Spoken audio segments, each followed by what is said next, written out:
શું તમે રાત્રે ઓછું જમો છો છતાં પણ તમારું વજન વધે છે? પ્રોબ્લેમ તમે કેટલું જમો છો એમાં નથી, પરંતુ તમે શું જમો છો એમાં છે. આજે હું તમને બતાવીશ કે રાત્રે શું ખાવું અને શું ટાળવું જેથી વજન ઘટે. હું છું doctor Dharmesh Gohel. Tip number 1, શું તમે રાત્રે એવું જમો છો જે અજાણતા જ તમારું વજન વધારે છે? રાત્રે આપણે ઊંઘતા હોઈએ છીએ અને એના કારણે આપણી એક્ટિવિટી એટલે કે શારીરિક પ્રવૃત્તિઓ સાવ ઓછી હોય છે અને એના કારણે રાત્રિના સમયે આપણું મેટાબોલિઝમ એટલે કે ચયાપચયની પ્રક્રિયા એટલે કે ફેટ એટલે કે ચરબી વપરાવાની પ્રક્રિયા સાવ જ ધીમી હોય છે. અને જો આપણે રાતના સમયે ભારે જમીએ, હેવી ખોરાક લઈએ તો શું થાય? સ્વાભાવિક રીતે જ આ જે આપણે હેવી જમ્યા હોઈએ એ ચરબીમાં રૂપાંતર થઈ જાય. એટલા માટે રાત્રિના સમયે આપણે ચરબીવાળો ભારે ખોરાક ટાળવો જોઈએ. રાત્રિના સમયે આપણે વધુ ચરબીવાળો તળેલો ખોરાક, સ્વીટ્સ એટલે કે મીઠાઈઓ, બેકરી આઇટમ વગેરે આપણે ટાળવું જોઈએ. રાત્રિના સમયે આપણે રેસ્ટોરન્ટનું heavy dinner, Punjabi, fast food, junk food જેવા કે પીઝા, સેન્ડવિચ, બર્ગર વગેરે પણ આપણે ટાળવું જોઈએ. એટલા માટે યાદ રાખો, રાત્રિનું ભારે ભોજન બરાબર ફેટ એટલે કે ચરબીમાં વધારો. જો આ માહિતી તમને ઉપયોગી લાગી હોય તો જમણી બાજુ કોર્નરમાં નીચે સબસ્ક્રાઇબનું બટન છે એ દબાવીને મારી ચેનલ ચોક્કસથી સબસ્ક્રાઇબ કરી લેજો. વજન ઘટાડવા માટે જો તમારે વધુ ટિપ્સ જોઈતી હોય તો કોમેન્ટ સેક્શનમાં મને યસ એવી કોમેન્ટ ચોક્કસથી કરજો. પણ હવે આવતી ભૂલ જેને લોકો હેલ્ધી માનીને કરે છે. ટીપ નંબર 2, ઘણા લોકો રાત્રિના સમયે વધુ સુગર હોય એ ટાઈપના ફ્રૂટ્સ અથવા તો માત્ર કાર્બોહાઈડ્રેટ હોય એ ટાઈપનો ખોરાક, દાખલા તરીકે રોટલી, રોટલો વગેરે લેતા હોય છે. પરંતુ રાત્રિના સમયે આપણી પ્રવૃત્તિઓ સાવ ઓછી હોય, એના કારણે આપણું મેટાબોલિઝમ એટલે કે ચયાપચયની પ્રક્રિયા પણ સાવ ધીમી હોય. એના કારણે શું થાય? એનું પાચન થયા પછી આપણા બ્લડની અંદર ગ્લુકોઝનું પ્રમાણ ખૂબ જ વધી જાય અને ખૂબ જ ઝડપથી વધી જાય અને એને કંટ્રોલ કરવા માટે આપણા શરીરમાં ઇન્સ્યુલિન પણ ખૂબ જ વધી જાય અને ઝડપથી વધી જાય. અને આ વધેલું ઇન્સ્યુલિન આ વધેલા ગ્લુકોઝને ફેટ એટલે કે ચરબીમાં કન્વર્ટ કરી દે અને એને કારણે શું થાય? આપણું વજન વધે. એટલે યાદ રાખો, તમે સાચો ખોરાક પણ ખોટા સમયે ખાશો તો તમારા શરીરમાં ચરબી વધશે. તમને કોઈ પ્રશ્ન હોય પૂછી શકો છો, હું એનો જાતે જ જવાબ આપીશ. પણ હવે મૂળ પ્રશ્ન, તો પછી ખાવું શું? ટીપ નંબર 3, રાત્રે શું ખાશો તો તમારું પેટ પણ ભરાયેલું રહેશે અને તમારું વજન પણ નહીં વધે.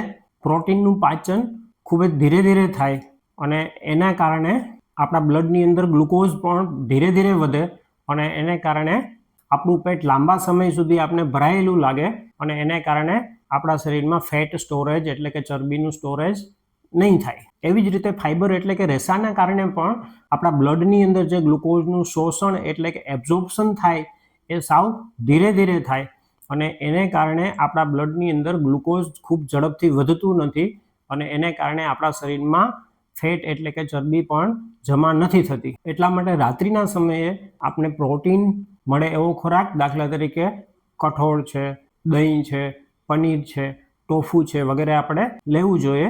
અને ફાઇબર મળે એ ટાઈપનો ખોરાક, શાકભાજી અને સલાડ પણ આપણે લેવા જોઈએ.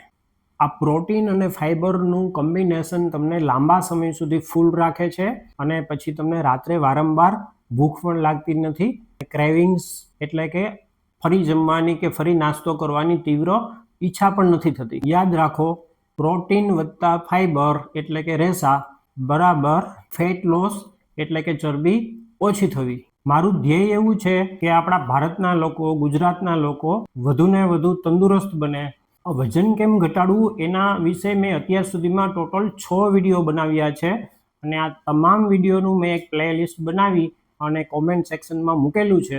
જો તમે આ બધા વિડીયો જોશો અને એ પ્રમાણે અમલ કરશો તો તમારું ચોક્કસથી વજન ઘટશે. લોકો પોતાનું વજન ઘટાડી અને તંદુરસ્ત જીવે એના માટે મેં એક અભિયાન ઉપાડ્યું છે. તો આ અભિયાનમાં સાથ આપવા માટે આપ મારા વિડીયોને વધુને વધુ શેર કરજો. પણ માત્ર ખોરાક નહીં, તમે કયા સમયે જમો છો એ પણ અગત્યનું છે. ટીપ નંબર 4, તમે રાત્રે ક્યારે જમો છો એ તમારા શરીરમાં ફેટ સ્ટોરેજ એટલે કે ચરબી જમા થશે કે નહીં એ નક્કી કરે છે. જો તમે રાત્રે બહુ જ મોડા જમશો અને પછી જમીને તરત સૂઈ જશો તો શું થશે?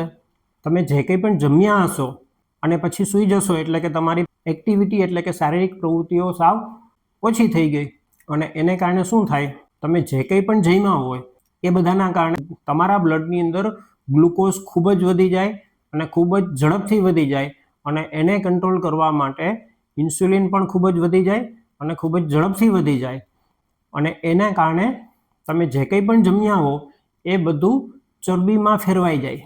એટલા માટે યાદ રાખો, તમારા સૂવાના સમય કરતાં ઓછામાં ઓછું 3 કલાક પહેલાં તમારે જમી લેવું જોઈએ.